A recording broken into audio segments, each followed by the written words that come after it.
Hello students, welcome to Max and Tamil channel. இன்னைக்கு என்ன பார்க்க போறோம்னா 9th standard term 3. ஓகேயா? மூன்றாம் பருவத்துல தமிழ் இரண்டாம் தாள் மாதிரி வினாத்தாள்.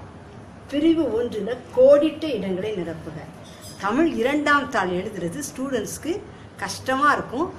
எவ்வளவு கஷ்டமானாலும் அதை உங்களுக்கு எவ்வளவு எளிமையாக்கி கொடுக்கணுங்கிறதா என்னுடைய விருப்பம். அதுக்காக சில ஆயத்த வேலைகளை பண்ணியிருக்கேன். கோடிட்ட இடங்கள் எப்படிலாம் கேட்பாங்க அப்படிங்கிற ஒரு எண்ணம் உங்களுக்கு இருக்கும்.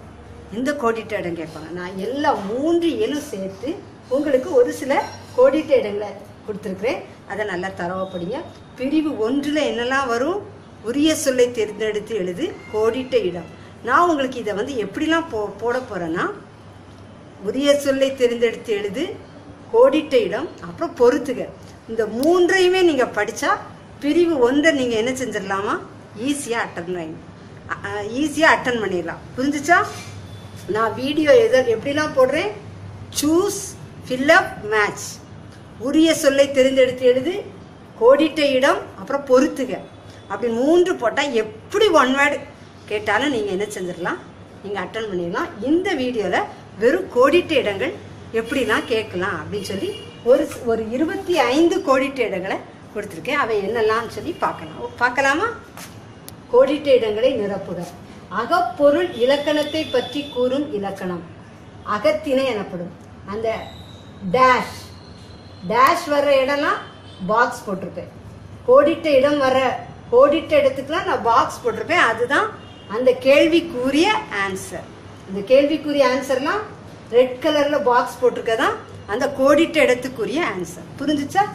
அகப்பொருள் இலக்கணத்தை பற்றி கூறும் இலக்கணம் அகத்திணை எனப்படும். 2வது, புறப்பொருள் இலக்கணத்தை பற்றி கூறும் இலக்கணம் புறத்திணை எனப்படும். 3வது, தலைவனும் தலைவியும் உள்ளத்தால் இணைவதே குறிஞ்சி திணையாகும். தலைவனும் தலைவியும் உள்ளத்தால் இணைவதே குறிஞ்சி திணையாகும். புறம், ராவை பார்த்துக்கோங்கம்மா, எந்த ரா இருக்குன்னு. புறம் என்பது நகரம் என்ற பொருளில் வரும். புறம் 2 புறம் இருக்கு. ராவை சரியா பார்த்துக்கோங்க. இந்த ரா, ஓகேயா? புறம் என்பது நகரம் என்ற பொருளில் வரும். 5வது, திணையின் உட்கூறு துறை எனப்படும். திணையின் உட்கூறு துறை எனப்படும். வெட்சி 14 துறைகளை உடையது.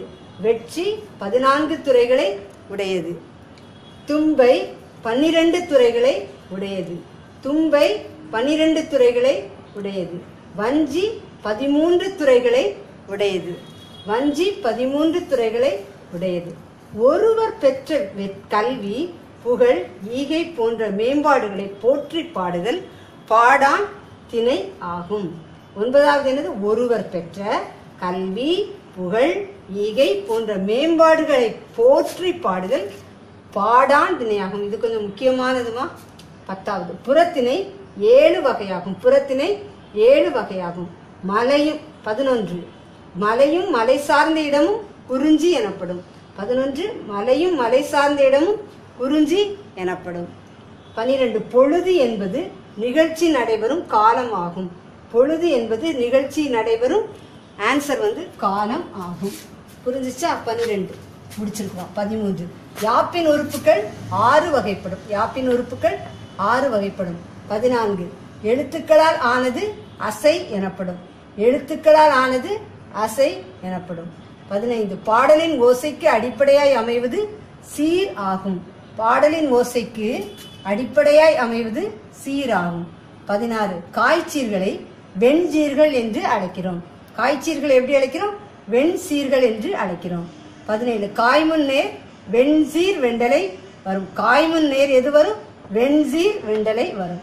அடி 5 வகைப்படும். அடி எத்தனை வகைப்படும்? 5 வகைப்படும். தொடை 8 வகைப்படும். 20, செயலின் கருத்தை அழகுபடுத்துவது அணி எனப்படும். செயலின் கருத்தை அழகுபடுத்துவது எது? அணி எனப்படும். 21, அணிகளில் இன்றியமையாத எந்த அணி? ஓமை அணி தான் என்னது? அணிகளில் இன்றியமையாது ஓமை அணி ஆகும். பின்வரும் நிலையணி 3 வகைப்படும். பின்வரும் நிலையணி எத்தனை வகைப்படும்? 3 வகைப்படும். 23, இது கொஞ்சம் நல்ல கவனமா கவனிக்கணும். எல்லாமே ஒன்று போல இருந்த மாதிரி இருக்கும். 23, 24, 25, ஆனா ஒவ்வொன்றுமே வித்தியாசமானது. 23, ஒரு செய்யுளில் முன்னர் வந்த சொல்லோ பொருளோ மீண்டும் பல இடத்து வருதலே பின்வரு நிலையணி ஆகும். நல்ல கவனிங்க. ஒரு செய்யுளில் முன்னர் வந்த சொல்லோ பொருளோ மீண்டும் பல இடத்து வருதலே பின்வரு நிலையணி ஆகும். 24.